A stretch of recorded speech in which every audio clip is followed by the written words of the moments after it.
Beyond being, beyond thought, beyond everything the mind can grasp, there is the One, and from it, all reality cascades downward like light from an infinite sun.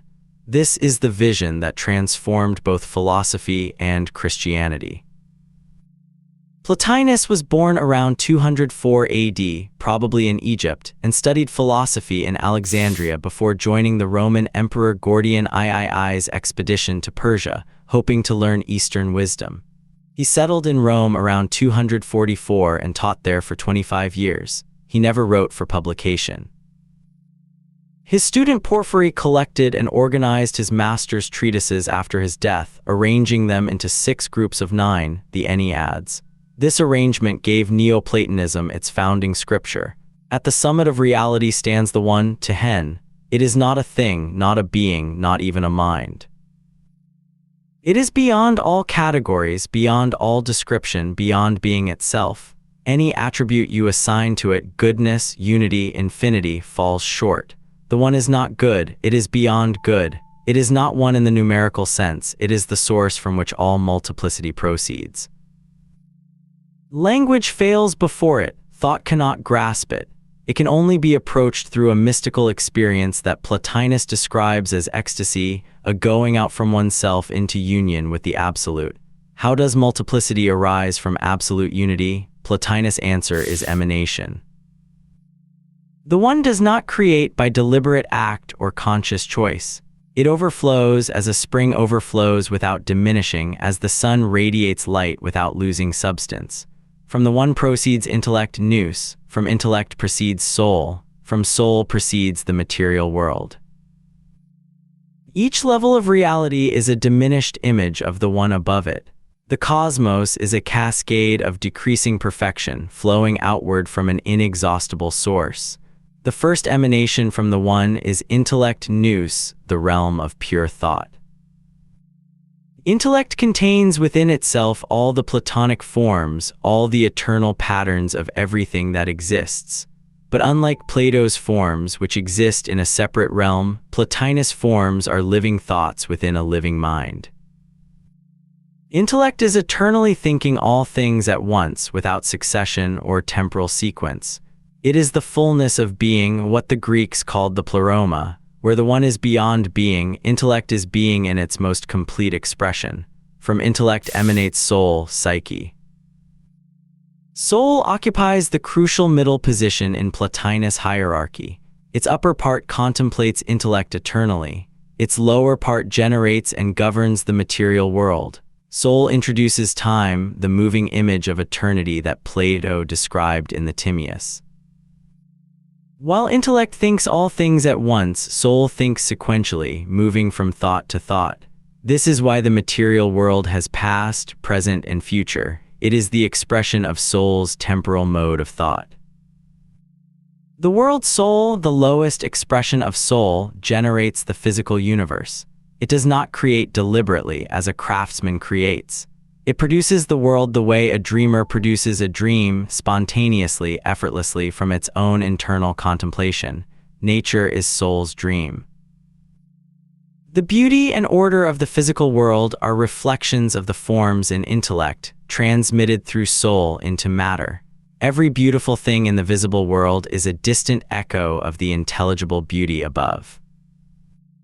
At the bottom of the emanation stands matter heil, the principle of absolute privation. Matter is not a substance but an absence, the final fading of the One's light into darkness. It has no form, no quality, no being of its own. It is pure receptivity, the blank screen on which soul projects its images.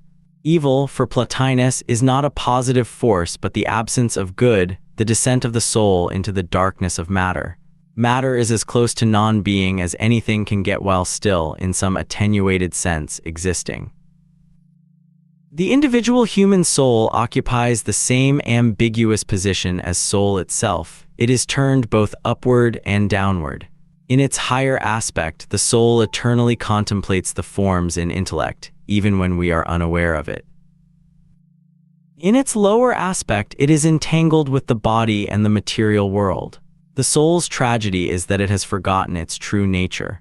Absorbed in sensory experience, distracted by bodily desires, it fails to recognize that it is, in its deepest essence, a spark of the divine.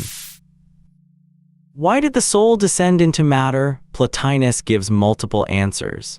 The soul descended out of a kind of audacious self-assertion, a desire for independence from the higher unity. It descended because the emanation must proceed to its natural limit. It descended to exercise its creative power, to govern a body and participate in the life of the world. The descent is not entirely negative. Through embodied life, the soul can learn, grow, and eventually return to its source with a deeper understanding of itself. The philosopher's task is to reverse the soul's descent, to ascend back through the levels of reality to union with the One. This ascent has stages. First, purification, detaching from bodily desires and sensory distractions. Second, intellectual contemplation, turning the mind toward the eternal forms in intellect. Third, mystical union, transcending even thought itself to experience direct contact with the One.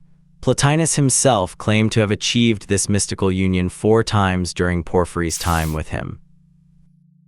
These were moments of indescribable bliss, the flight of the alone to the alone. Beauty plays a crucial role in the soul's return. When we are moved by a beautiful face, a beautiful melody, or a beautiful mathematical proof, we are responding to the presence of form in matter. Beauty is the soul's recognition of its own nature reflected in the world. The lover of beauty is drawn upward, from physical beauty to the beauty of virtuous souls, from moral beauty to the beauty of pure thought, and finally to beauty itself, which is one with the good and the One. Plotinus' ethics follow directly from his metaphysics. The virtuous life is the life oriented upward toward intellect and the One. The civic virtues, courage, temperance, justice, are necessary for social life but represent only the lowest level of moral achievement.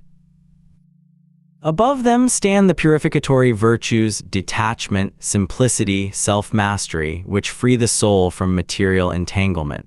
Highest are the contemplative virtues, the direct participation of the soul in the life of intellect. Virtue is not an end in itself, but a means to the soul's ultimate destination, return to the One. Plotinus saw himself as a faithful interpreter of Plato, not an innovator, but he transformed Platonism into something far more systematic and mystical than anything Plato himself envisioned.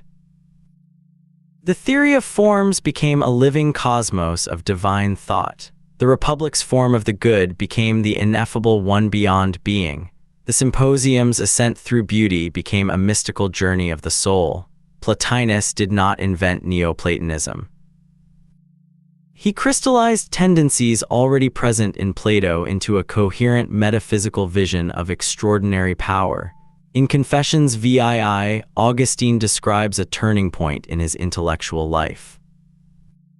He obtained certain books of the Platonists translated from Greek into Latin, almost certainly the Enneads of Plotinus, translated by Marius Victorinus. Reading them, Augustine experienced an intellectual illumination. He was admonished to return into myself and discovered within his own mind an unchangeable light, not physical light, but the light of truth itself. The Neoplatonic ascent from the senses through the mind to the divine was the framework that made Augustine's conversion to Christianity intellectually possible. Augustine adopted Plotinus' vision of reality as a hierarchy of being flowing from a transcendent source.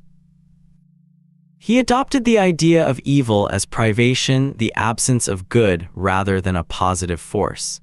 He adopted the inward turn, the discovery of God within the soul rather than in the external world. But he rejected the eternity of the world, insisting on creation in time.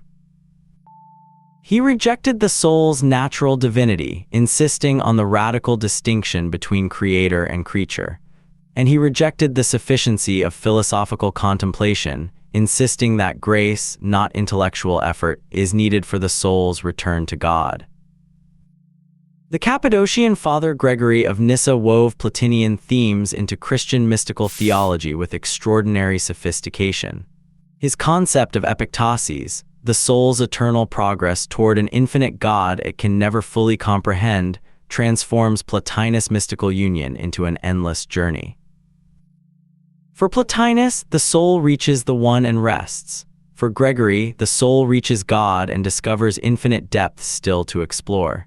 The Christian transformation of Neoplatonic mysticism lies precisely here, in the replacement of static union with dynamic, never-ending growth in the divine. The influence of the Enneads on Christian mysticism is incalculable. Pseudo-Dionysius the Areopagite, the mysterious 5th-century writer, built his entire mystical theology on Platonian foundations, transmitting Neoplatonic concepts to the medieval West. Meister Eckhart's sermons on the soul's return to the ground of God are Plotinus Christianized. John of the Cross's Dark Night of the Soul echoes the Platonian ascent beyond thought. The Christian mystical tradition is, at its philosophical core, a Christianized Enneads. Plotinus created the last great philosophical system of antiquity and the one that most deeply penetrated Christianity. His vision of reality as an emanation from a transcendent one, his understanding of evil as privation, his mapping of the soul's ascent from matter to the divine, these ideas entered Christian theology through Augustine, Gregory of Nyssa, and Pseudo-Dionysius, and became permanent features of the Western intellectual landscape. Every mystic who speaks of the soul's journey to God, every theologian who defines evil as the absence of good, every philosopher who seeks the ultimate ground of being, all are, whether they know it or not, children of Plotinus.